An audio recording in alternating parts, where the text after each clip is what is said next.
right, welcome along to the RTÉ Soccer Podcast. I'm Diallo alongside Anthony Pyne of RTÉ Sport Online. We're also joined by Gary Rogers and Johnny McDonnell today, and I wish we were kind of in a more cheerful mood, but unfortunately the Armenia game and the 1-0 result in Yerevan means we'll probably be starting on a more sour note, but then we'll move on to something a little bit more cheerful with the Ireland U21s who have taken a big step towards European Championship qualification. We'll also be picking an 11 of the mid-season so far from the League of Ireland, with Gary and Johnny picking the 11 different players and also the player of the year. And we'll also talk about Kerry FC and John Russell getting the Sligo Rovers job permanently. That is all coming up very, very shortly. But as I said, Anthony, when you were setting the scene last week for this campaign, obviously there was a sense of momentum building for Ireland and Stephen Kenny's squad. And in one fell swoop, that's changed already. Yeah, it's really disappointing, Raf, obviously. No, I actually didn't think Ireland were bad throughout. I think they were quite good in the first half. But I worried for Ireland. There was a flurry sort of a few minutes before half-time where they had Armenia on the ropes. They really had them under pressure for about 3 or 4 minutes. And once Armenia came through that, I did have concerns for Ireland because I thought they might have punched themselves out, especially in the heat. And it was one of those games where every time they headed the ball clear or tackle or boot the ball into the stand, there was a huge cheer. It seemed to galvanise them. Like, I think last month they were 9-0 by Norway, didn't they? So obviously they needed to play. It was one of those games for them where they were kind of taking it in blocks of 10 minutes, 15 minutes. Can we get through? Every time they got through a 10-minute period, they grew in confidence. And in the second half, offensively, they didn't really show much. They didn't show anything in the first half. But in the second half, they started to have a bit more of a goal. They were more aggressive forward. They still didn't make all that much. But I just felt like you could see it coming. I thought Ireland just ran out of ideas.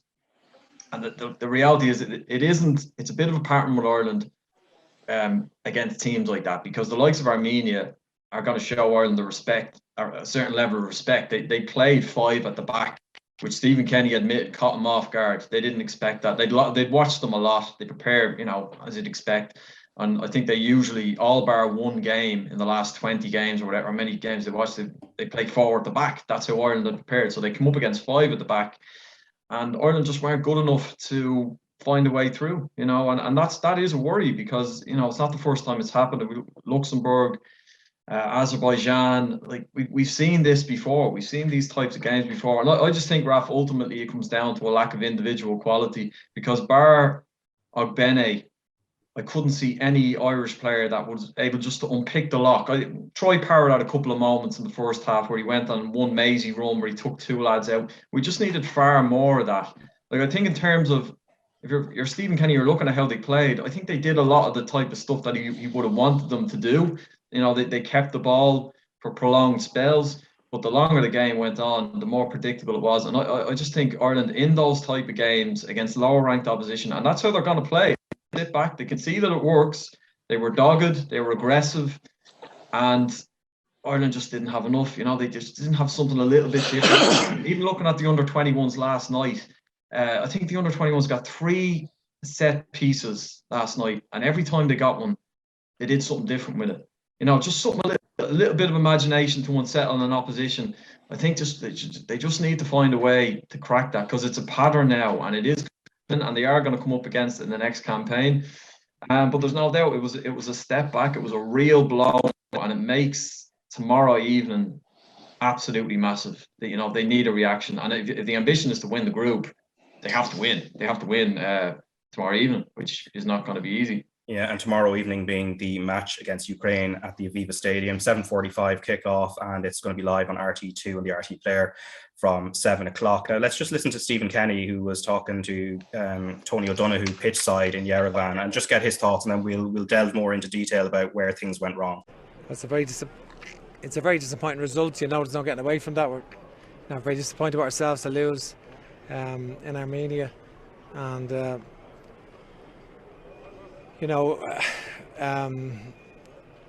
again, to a goal from distance like that was disappointing. I think we had some chances in the first half. Last 20 minutes of the first half, I thought we started to get really on top. Didn't carry that into the start of the second half, and there were the threats was on the counter. and we got punished, and we're disappointed. Yeah, and what can you do between now and Wednesday? Because obviously a game in these conditions and the result is going to put a dent in everyone's confidence. Yeah, it is a knock. There's no getting away from that. We're very disappointed to lose, and no excuses really. We just we didn't create enough clear-cut chances in that second half against Armenia. We should be creating more than we did, and we're disappointed with the goal we conceded. So I think we've got to dust ourselves down. We've got a tough game to Ukraine on Wednesday.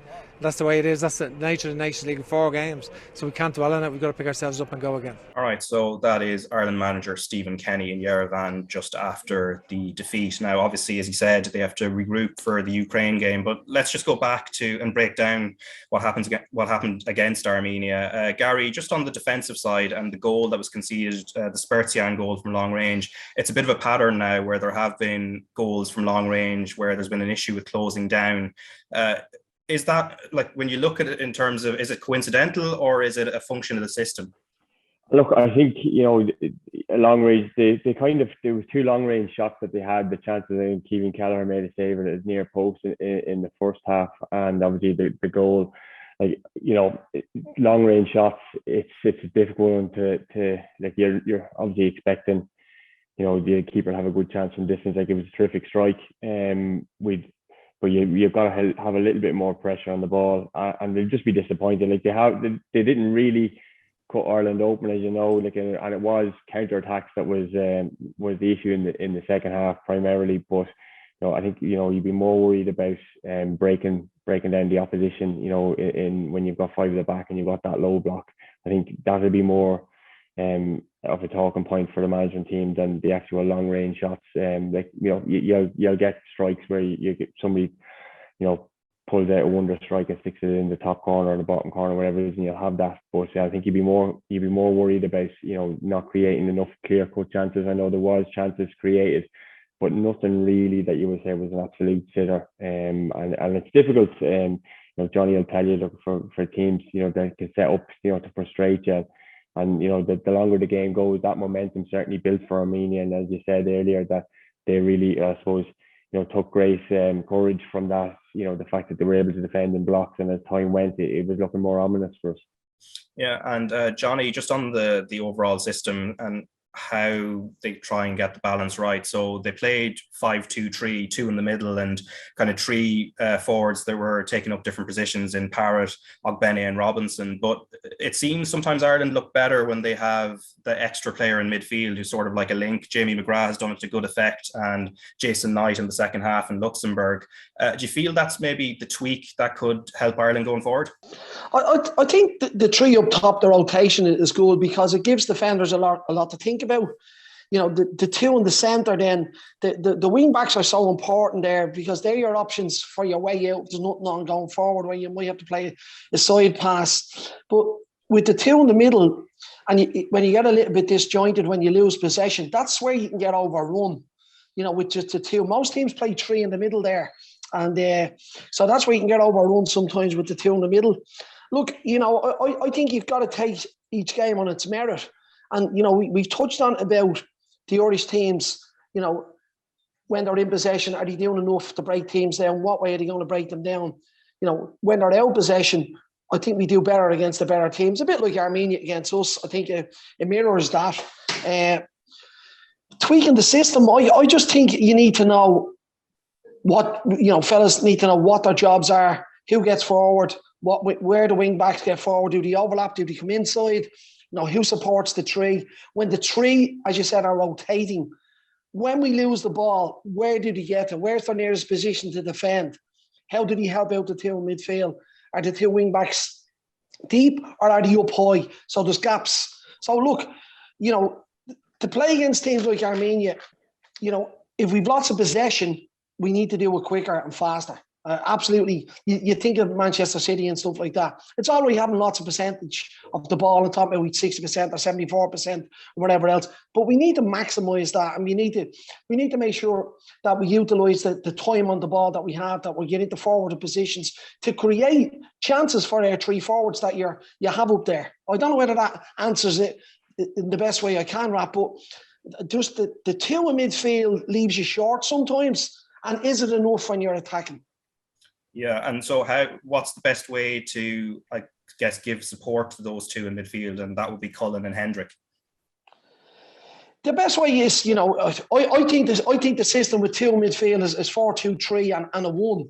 That you've 3 in front. So they're always close to the midfield, but they're also close to the attack as well. So I think, if you're playing the two isolated on their own, the wing backs are so important because they're your way out all the time, or they're the ones that tuck in and give you that bank of maybe a 4, so you have a 3 and a 4 in midfield then. So the two wide players who play wing backs, it's either them or else it's the player in front, the deepest attacking player goes back and helps out midfield. Yeah, and Gary, just on that point as well, does it just show just how important Matt Doherty is to that system as a wing back? Yeah, absolutely. I think, Matt is probably our standout player, and that's his natural position to play that wing back, and Seamus then plays, right of a 3. I think he was a massive loss. I think you make a good point about the likes of McGrath and Conor Ronan, these guys obviously who are not in the squad but have tucked in and done really well, and they're kind of good technical players. And we don't, say in a game like the Armenia game, we probably don't get the best out of Ogbene because he's more of a counter-attacking style of player. Now, he did well in the game. He was probably the one bright point. But you need sort of technically, like a real technical number 10 in order to pick the lock, if you like, and move that ball quickly. And as Johnny says, you need to move it with pace, and you need to move them around, because when you have got teams sitting in, you've got to ask questions and poke holes in that defence and move it quickly and out the far side. And the likes of McGrath and Conor Ronan potentially, and Jack as well. But I think Smallbone, who's been excellent for the 21s, he could be, a solution, because you wouldn't be bringing in the likes of Ronan and McGrath there because, they're on the holidays. But Smallbone has played really well for the 21s in both games. He's been standout for the 21s. I know Jim Crawford won't he'll want them for Italy, and they've a great chance of qualifying. But that sort of a player is probably what's needed in there, especially against Armenia. Ukraine is a different kettle of fish. I think it will suit Ireland better, the Ukraine, because they'll come out and play a little bit more, and you would think that Robinson and Bene would be able to use their pace, and the fact that this should be a more open game of football. Yeah. Gary, Raf, that's a really important point, Gary. If you're playing against a team with low block, there's no space for the likes of Ogbene or even Parrott to run in behind. So you need someone that's there to link up with the play. Again, Ukraine might come out, the space might be in behind, so it might benefit us there. But if you're playing against a low block, if there's no space there, you can't go in. As well, I'll just add on that, lads, we're talking about systems and formations and stuff. The players have to take a bit more responsibility in certain situations as well. You're playing that sort of game. As I said, we've seen this a few times now. Things go against you, against the team that that you should beat or you're expected to beat. Now, that brings a pressure. And within a match, if something goes against you, whether it's some lad banging in a screamer or a little break or a decision goes against you, it does take a bit of character and personality to wrestle back control of the game. And I think Ireland are lacking. They were lacking that the other evening, and they've lacked it before. There's been games against the bigger teams where they've done very well, but you just need to show a little bit more personality, and it needs somebody to back themselves and try. Smallbone's goal last night for the under-21s was a volley, a controlled volley. He just hit the target. The keeper probably should have saved it, but he hit the target. He took a chance. He scored. I would like to see more of that. I think the players, Kenny's going to get all the flack. He's the manager. That's just the way it is. But I do think some of the players need to look at themselves. I know it was hot and I know it was difficult and all of that, but I just thought the second half was disappointing. And there's individuals that I think you'd expect more. I thought the subs, I don't think any of the subs did well when they came on. A lot of talk about Michael Obafemi coming back into the squad. He's done really well at Swansea. Just didn't do it when he came on. And in actual fact, he lost the ball in the run-up to the goal. So I think sometimes you actually have to look at certain individuals, particularly the more experienced players, and say, listen, you have to do a little bit more in those situations to make things happen. Because all of these teams now, all of these international teams, Armenia, Luxembourg, whoever it is, they are well drilled. They're going to be pretty fit. It's not like the old days where, you have amateur setups on the international stage. And you're going to have to, it requires a little bit more work to crack them open, and Ireland just, that's what they were lacking and have lacked in other games. And these really does need sorting out. Yeah. Sorry, Johnny, go on. No, just talking about Jamie McGrath and stuff, Jeff Hendrick hasn't been playing for QPR. Am I right in saying that? He hasn't pretty been much getting into in recent weeks, yeah. And I think what Stephen has said to all the players, and I've heard him saying this, so I think it's factual that he said if the players are not playing, he's not going to use them. So Jamie McGrath hasn't been playing for Wigan, but either is Jeff Hendrick. So Jeff hasn't been playing either. So why was Jeff involved and why was Jamie not involved? Two different types of players for this type of match. Jeff's more of a runner. He's big, athletic runner, gets in behind the fences. Jamie can get on the ball and pick the lock, as the lad said. So I was just wondering why Jeff was involved and Jamie wasn't. Yeah, Jamie wasn't picked in March either for similar reasons, and then also now in June. So just on that, Johnny, then in terms of people you would say are nailed on within the squad and in the starting 11 that really should be there, because like say David Connolly was with us last week and he was kind of questioning Callum Robinson for the same reason of lack of games really for West Brom and lack of goals in the run-in. Who is nailed on in the team other than, say, obviously we've got 3 good goalkeepers to choose from, and then Ogbene seems to be playing quite well. The John Egan's and stuff like that, yeah, definitely. The players that are playing every week. I think he should stick with one of the forwards. As I said, I prefer if he had one focal point up top. Whether it's Parrott, Is anybody really guaranteed their place? That's what I'd be saying, Raf. If you're saying, well, if fellas are coming into the squad and going, definitely playing, I think that's probably a bad mindset to come into a camp with. So I'd be going with the fact that there's 22 players or there's 20 players here. All places are up for grabs and whoever does it best for me. And I think if you have that mindset, rather than have the mindset of, well, I'm nailed in, there's a little drop of 2 or 3% off a fella when he knows he might be in. So without naming fellas and saying, yeah, he definitely should play, who should play after getting beaten by Armenia? Who? That's a good question. Let's talk about the relative newcomers into the team. So Nathan Collins appeared to have a reasonably good game. Gary, what did you make of his performance in the back three? Yeah, probably just started a little bit sloppy. And I think the thing about it is, it's something that we forget is, like, you've got players from League One and you've players from the SPL and you've players from Championship and Premier League, and they've all finished their season, whether it be 2 weeks ago, 3 weeks ago, or nearly 4 weeks at this stage, and they're coming into a group, and without having a competitive game, you've been on holidays and all the rest, and they're coming in and they're over in Armenia and it's scorching heat, and it's just about, like, Nathan Collins he's had a brilliant season. Started a little bit sloppy, but I think he's certainly one for the future. I think he's been excellent, and there's a lot of talk about him and he possibly move and all the rest. But like in terms of debut, it's difficult to go away from home, make a debut in Armenia and whatever. But yeah, I think it's just, I think we forget the fact that players have been away on holidays and. It's a kind of a case of, they've all had different finish dates. And I think it's difficult to kind of, I think Stephen himself said that, they were a little bit rusty, and you'd like to think off the back of that game, like, you can do all the training you want in the camp, but it's about what you do on a match day and a game day. And I think, you'd be hopeful that there'll be a bounce after playing a game. And I don't think he can make too many changes. I think the guys who have played, obviously, I think Seamus is out, so there will be a bit of a reshuffle there. But, you'd like to have a little bit of continuity in the selection. Yeah, and there will be with Caoimhin Kelleher, of course, as well, with Gavin Bazunu being injured, which offer the opportunity for him to start in Armenia, and he more than likely will be starting against Ukraine as well. What did you make of his first competitive start? Yeah, I think Caoimhin has been excellent. I know, anytime there's a goal going in, there's always question marks over you. But I think all in all, he's a terrific goalkeeper. He's got fantastic composure. He's got great speed around the goal. I think you see from the shot he saved in the first half how quick he was to get down and make the save. And look, we're blessed with goalkeepers, because Mark Harvest has been excellent as well. Arguably has the best form of all three, playing the Championship to a very high level. I don't know how many man of the matches he got for Bournemouth this year. So it's one position where we truly are blessed with, and the future is bright there. There's good guys coming through 21s as well. So I think, goalkeeping is certainly not going to be an issue no matter who he plays.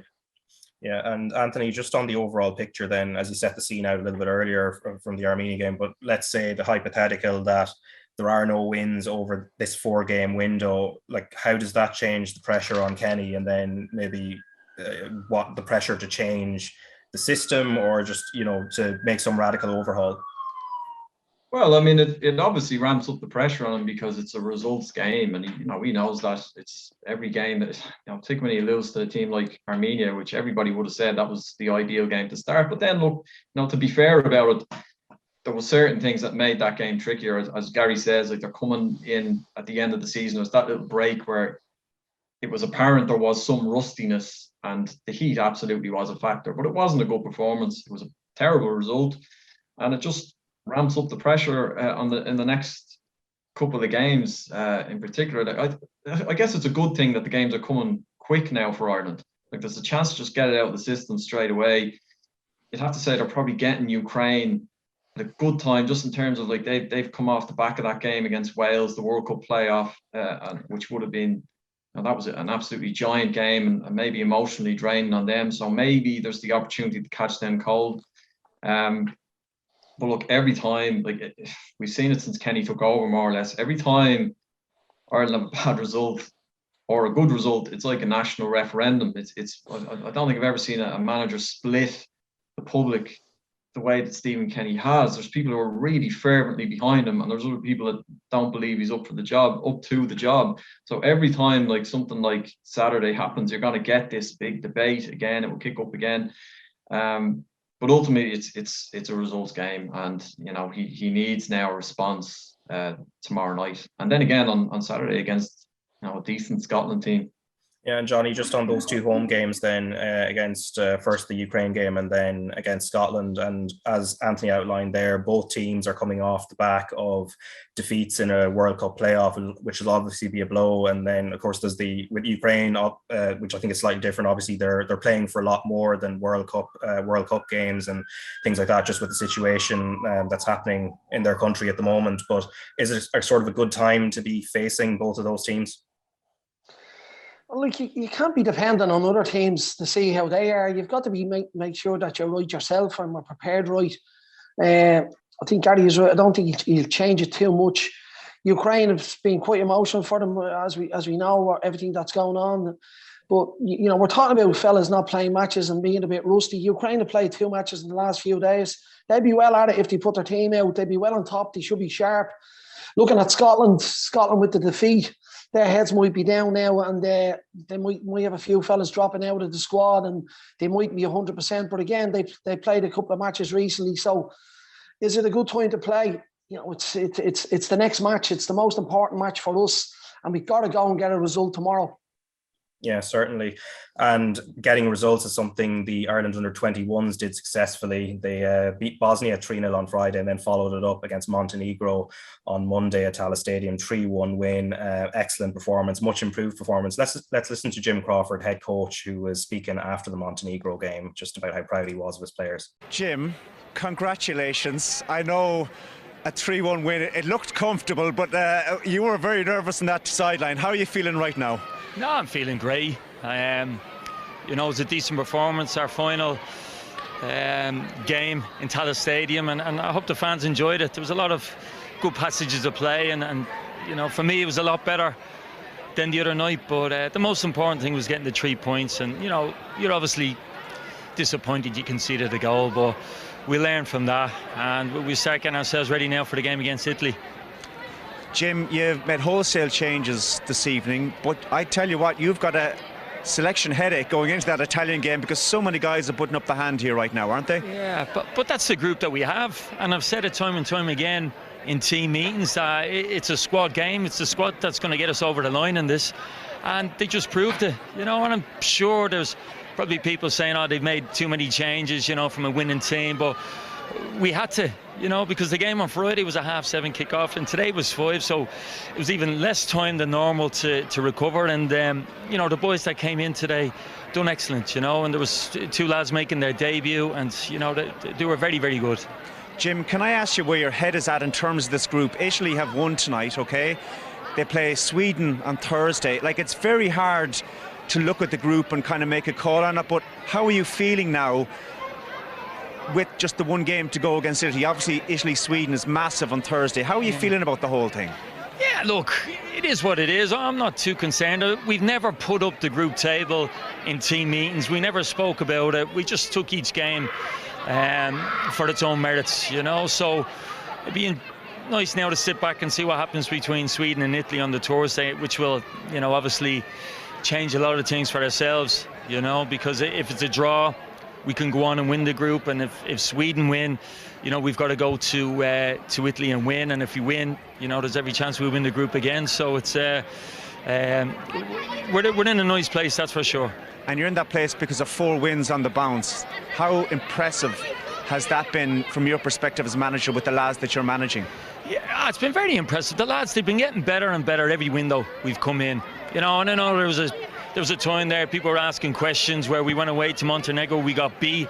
We went over to Luxembourg and we drew, but we missed penalties that would have changed the game, and we would have accumulated more points had we had scored the 2 penalties that we missed, and so at that stage, I know there was people asking questions, but certainly the staff and the players themselves knew that we could get to the playoffs at least, and we're in a good place now.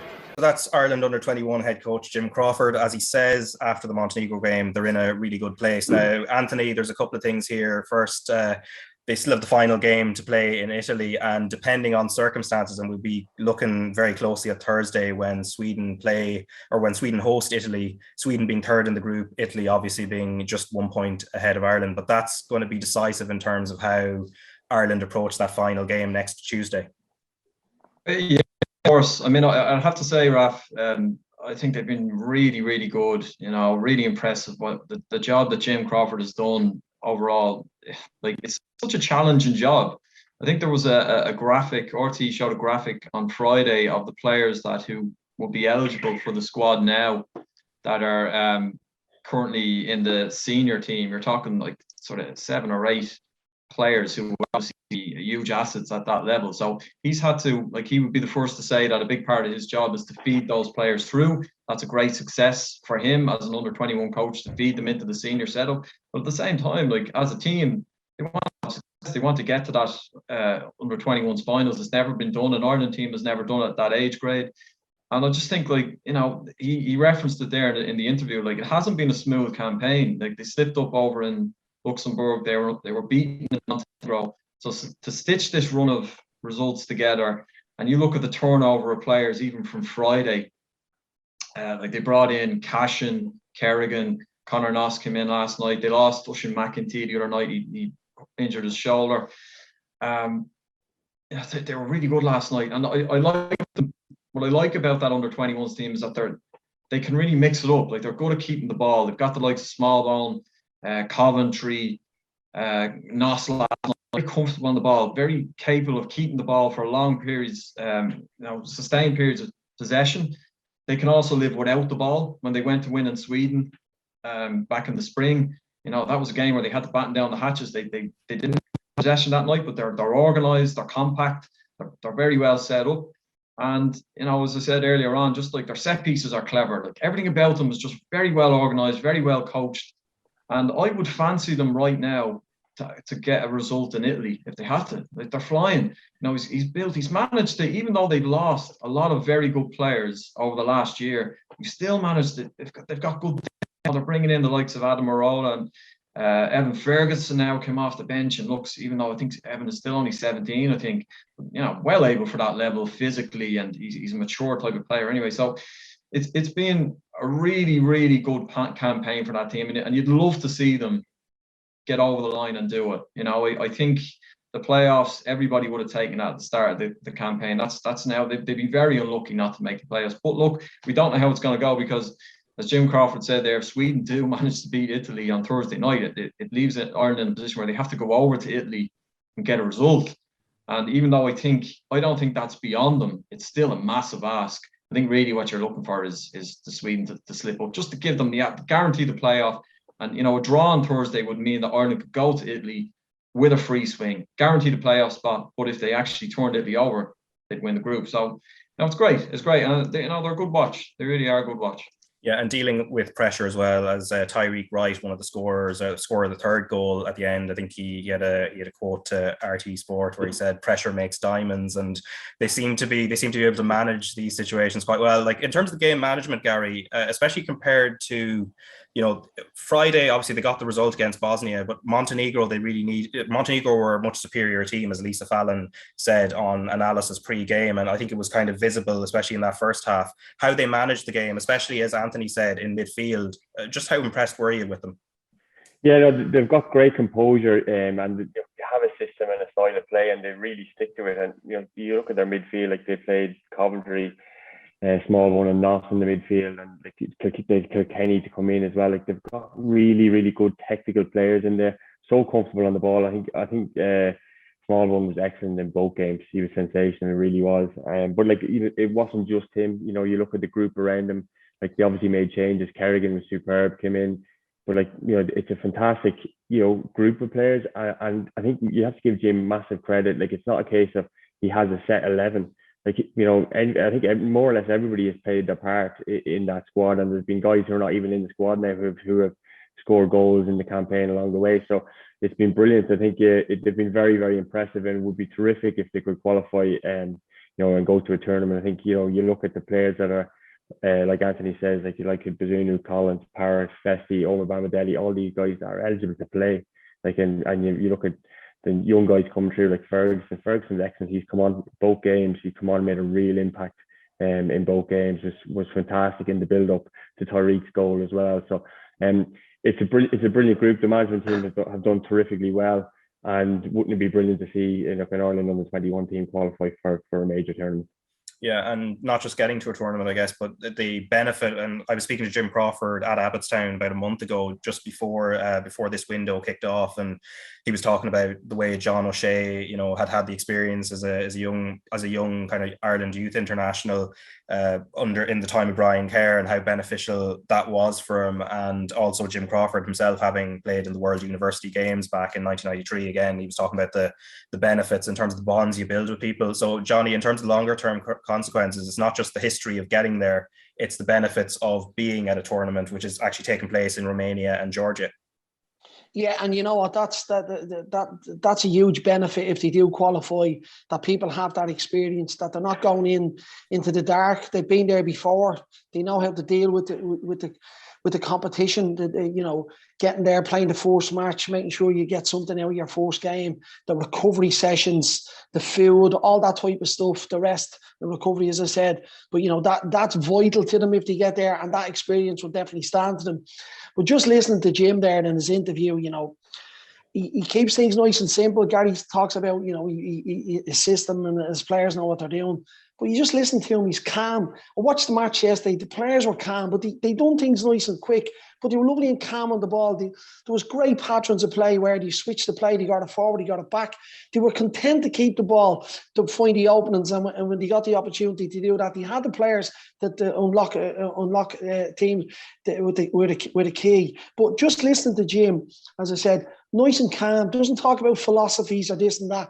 He said we'll manage the game, we'll take the game on its merits. And that's what he does. And he spoke about not putting the table up in the dressing room, just playing the next game. It's out of their control what happens to Sweden and Italy, but if it goes their way, I think Jim and the staff will be ready.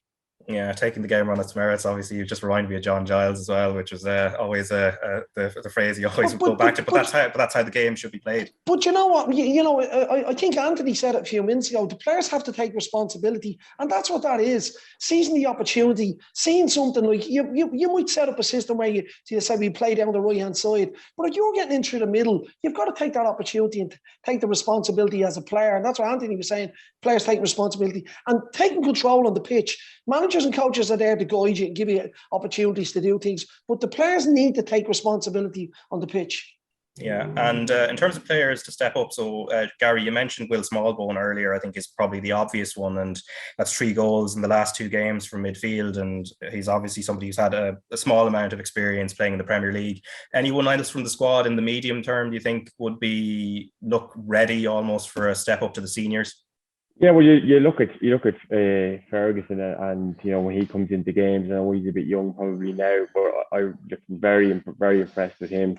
Theo, young right back at Crystal Palace, has made his Premier League debut. I wouldn't be pushing for them to be into the squad right now, but there's certainly players, that will be knocking on the door. Like, any of the midfielders have done well. Coventry and Kilkenny have all done well. Smallbone, Knox come in, did really well. So like there's huge talent there.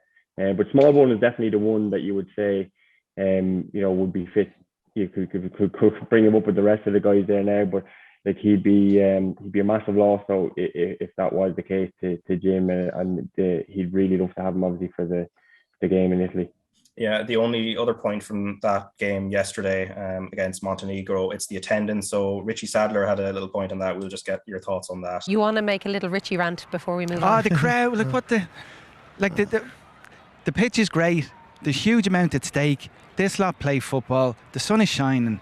Like, it's a bank holiday. Like, if you love football, if you want to support Irish football, what the hell are you doing that could be better than coming here in a time like this? So disappointing so few people are here, but I hope the players just forget all that, focus on what they're here to do, and go and do it. Just on the attendance, which was 3,126, and what Richie Sadler had to say there, what's your view on that? Obviously it was a bank holiday, but again, with the way and the momentum that team have, maybe it would have been nicer obviously to have a bigger crowd out for them. Yeah, absolutely. I think it's surprising actually, given the result on Friday in the previous game against Bosnia, to have, it won't be such a poor showing, but like you would like to think the momentum that they're building, the amount of wins, they have consecutive wins, and it's the last game, it could be the last opportunity to see that under 21 team there together, I suppose, in Ireland obviously. And it is disappointing that there wasn't more to say, because it's a really good group, as we've already mentioned, and it was a good opportunity to go and see them live. Yeah, there was something in one of the papers this morning as well, that there's the potential that they might take the under 21 games to Cork as well. I don't know what you'd make of that. Well, look, I think Tala, the pitch is excellent. I'm not so sure about Turner's Cross. I've been there this year now. It's generally quite good, but they do play a lot more football down there, because the Cork District League own it. And there tends to be an awful lot more football on it, whereas I think Tala is an excellent stadium, and once they get the other end done as well, which will be done for next year, I think it'd be a shame to take it out with Tala. Yeah, and we're just going to switch now to the Women's National League. And over on Saturday, Pyne United got back on track with a 7-0 win over Cork City. Shelburne, the champions and runaway leaders at the moment, drew 1-1 with Galway. Athlone Town continue their good form, 2-1 win over Bows. And then Treaty United lost 4-0 at home to DLR Waves. Sligo Rovers beat Wexford 1-0, which is significant for the top end of the table. Shelburne at the moment on 34 points, Wexford 26, Athlone 25, and Pyne 23. Overall, Anthony, it doesn't really, the weekend doesn't really change the picture. It only kind of shows just how much of a cushion Shelburne have. Yeah, well, Wexford, that was the chance to try and eat into the gap there, and they slip from their point of view. Unfortunately, they slip, because I don't think Shells are going to drop too many points like that at Talca Park particularly.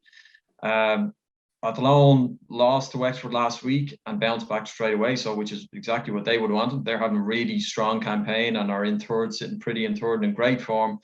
And the result of the weekend was Sligo Rovers. That was absolutely brilliant result for them. The keeper, Amy Mann, had a game of her life that day. She was actually the number 2 only a couple of months ago, and she got her chance due to an injury to the first choice keeper, and she's been brilliant, and her penalty saved earned them the win. So that's a great result for them. I think the team of the year so far is Athlone. Shells are up there, but you'd expect that. Shells won the league last year, beaten in the cup final, but it's great to see Athlone doing so well. The other big development this week, Raf, was Drogheda United have appointed Laura Donovan as their new head of women's football.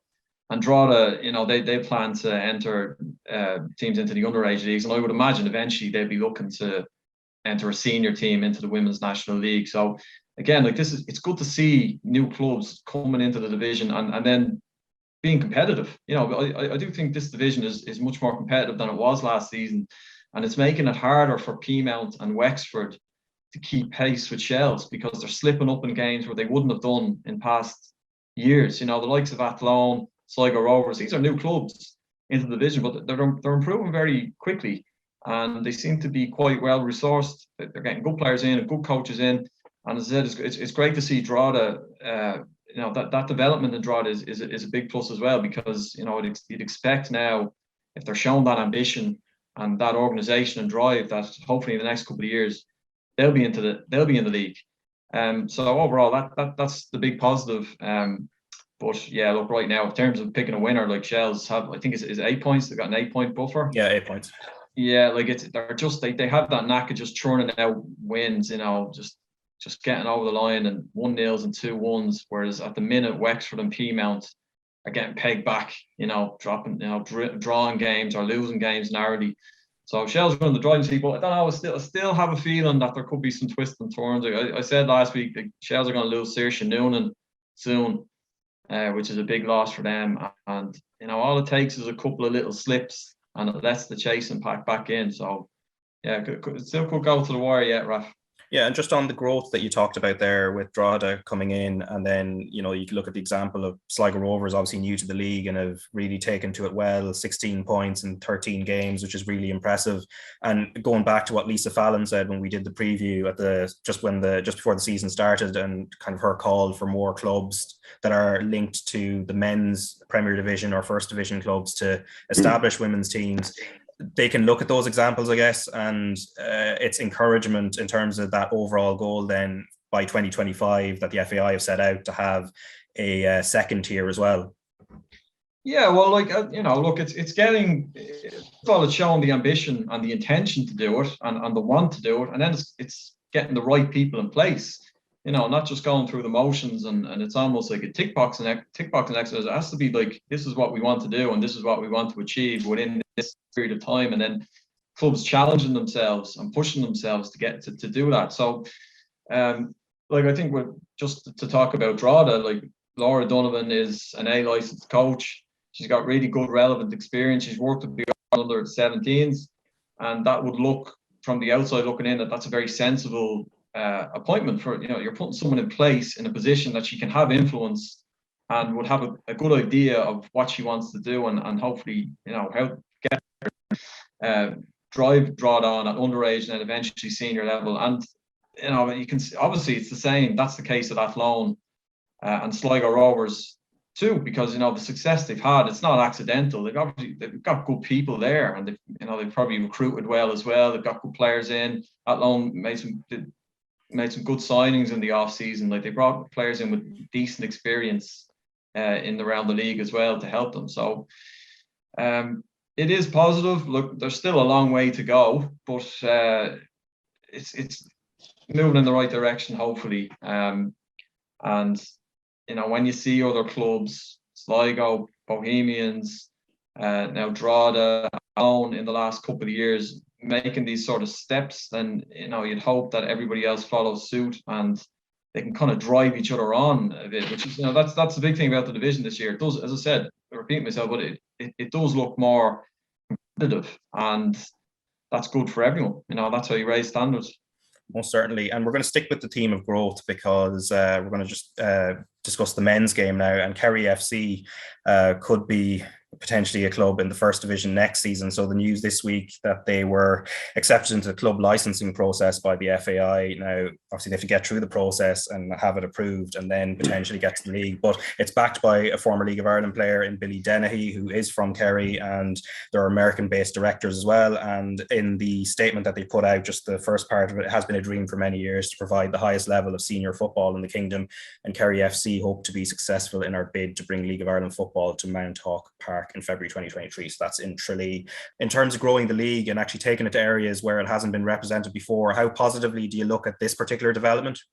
Yeah, it's absolutely a massive positive, obviously, to have football represented in Kerry. I know the GAA probably won't be too happy, but it's great, that Billy and Kerry football, and there's strong junior clubs in Kerry. Obviously, you have John Egan in the international team, so there's good footballers in there. There's no doubt. So it's great that they'll have a focal point, in order to achieve League of Ireland football in their local community. So it's a massive positive. And obviously, look, Billy, being a League of Ireland man, knows what it takes and has been around there for a while. So it's it's a huge step in the right direction. And look, the league needs it. Obviously, there's been an imbalance in the First Division. I think we mentioned it earlier in the season, and it's not ideal having that week off. And they are looking at a third tier as well. So look, there's lots of stuff to happen, and it's great that the club have put their hand up and said, listen, we want this, and we're coming in, and they're putting all the right things in place, and they have their stadium there, and they'll have a pathway for their underage players to play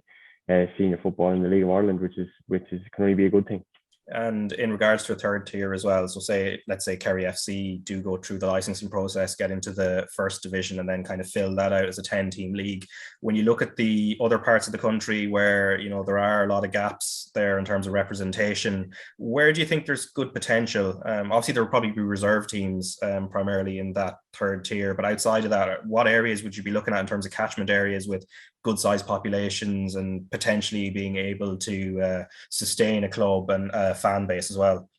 Yeah, well, this is the difficulty, I suppose. It's one thing getting a club in, but having that fan base and support is a real issue, because you look at, you know, clubs around the country, although there's a massive upturn in attendance, which has been hugely significant this year, and you could see it in the terraces everywhere. I was in the first division game in Galway 2 weeks ago. Galway and Cork place was jammed, which is brilliant. So like there is massive potential. Obviously, you look at the clubs like Waterford are big clubs, and like there's no football in Kilkenny or Evergreen are a really good club, but fundamental to going into league is having the right infrastructures in place. You don't want clubs just coming up for the sake of it. You want them coming up to be proper club with facilities, and you know we've all spoken before about the lack of facilities all around the country.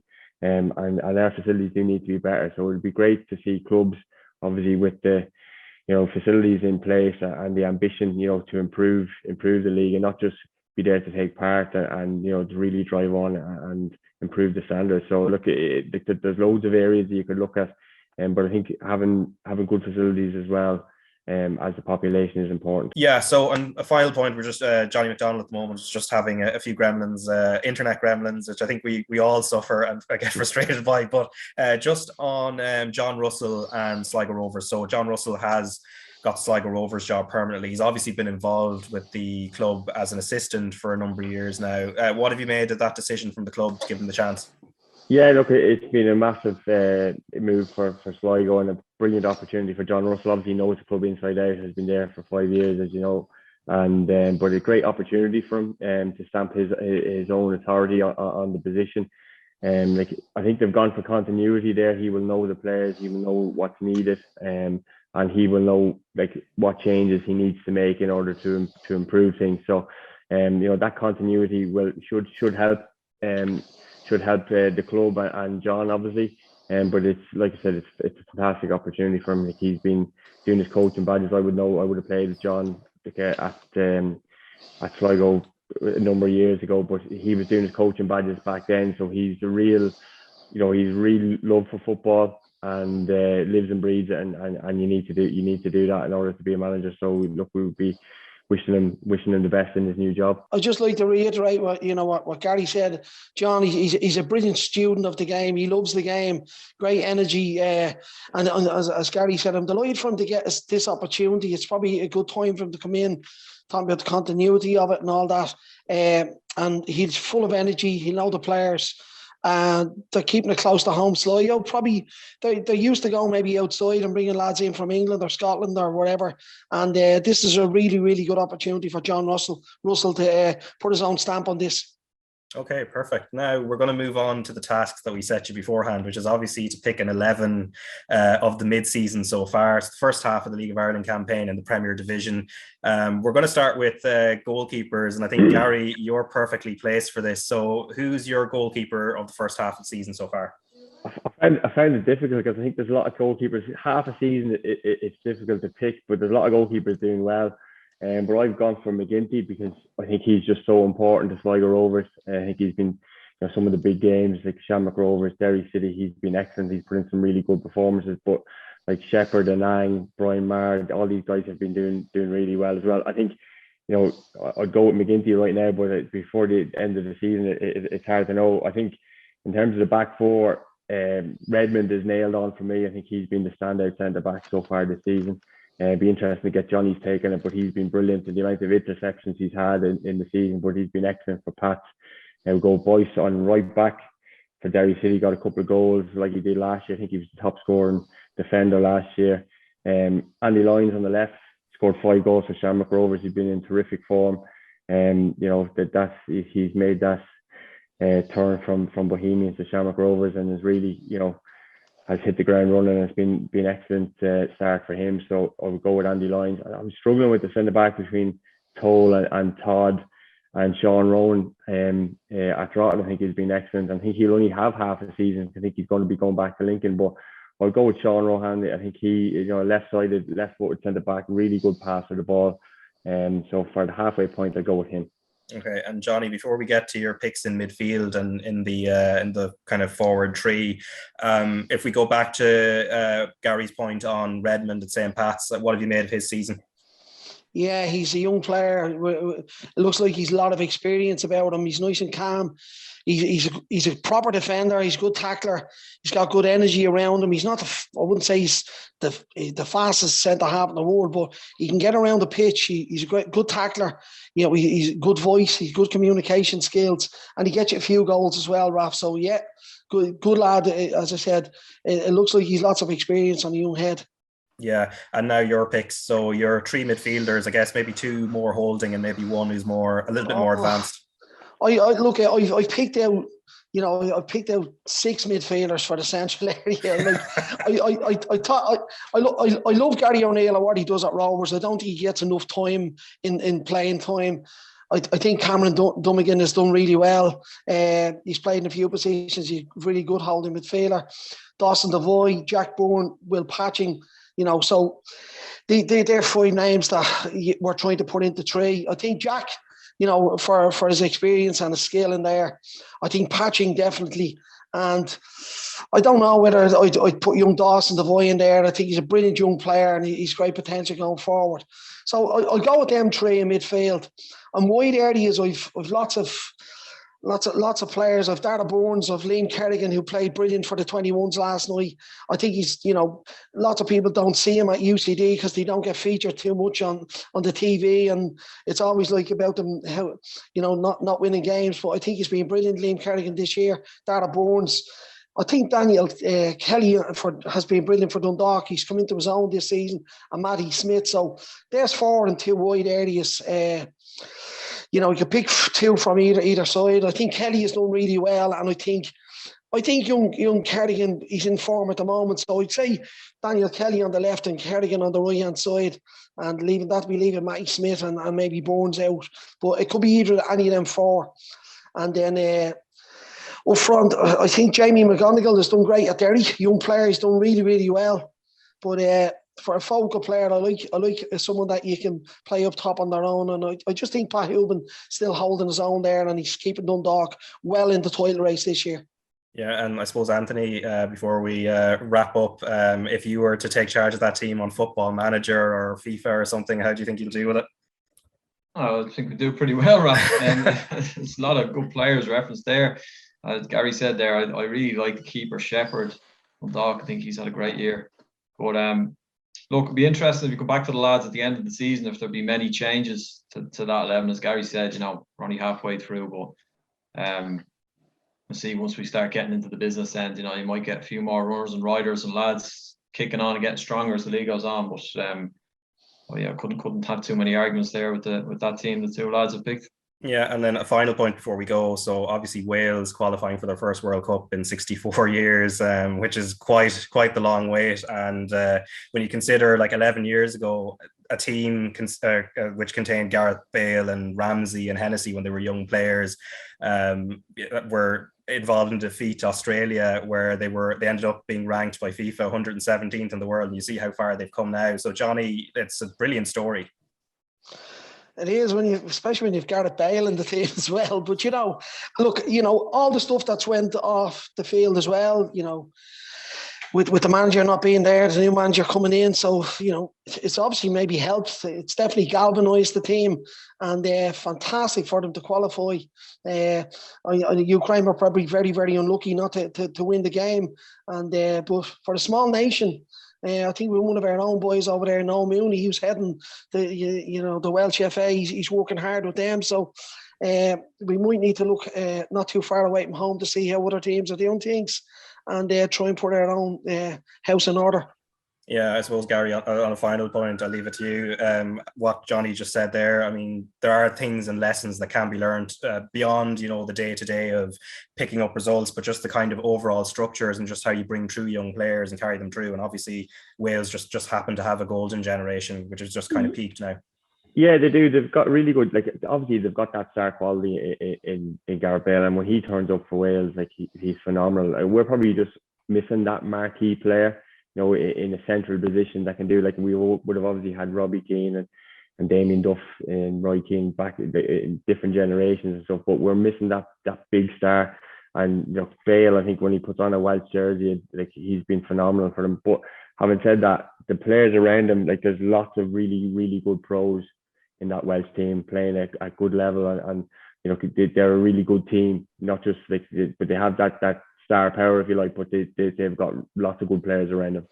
Yeah. So, and as Gareth Bale said, I think, well, he didn't say it. It was just on a little banner that was put out, I think, a few just after they qualified for Euro 2020. Wales, golf, and Real Madrid in that order. Obviously, Real Madrid is not going to be on that banner anymore. But anyway, that brings us to a close. Anyway, for ourselves, obviously, Ukraine is the first port of call on Wednesday, 7:45 kickoff, 7 o'clock on RTÉ2 and the RTÉ Player, if you can tune into that. And we'll also have full coverage on RTÉ.ie, kind of minute-to-minute updates of the game. So, Anthony and Pyne, thanks a million for joining us. Thanks, Raf. And and Johnny and Gary, Cheers, thanks for taking the time. Cheers, Raf. Thank you. Lads. Thank you. Bye-bye.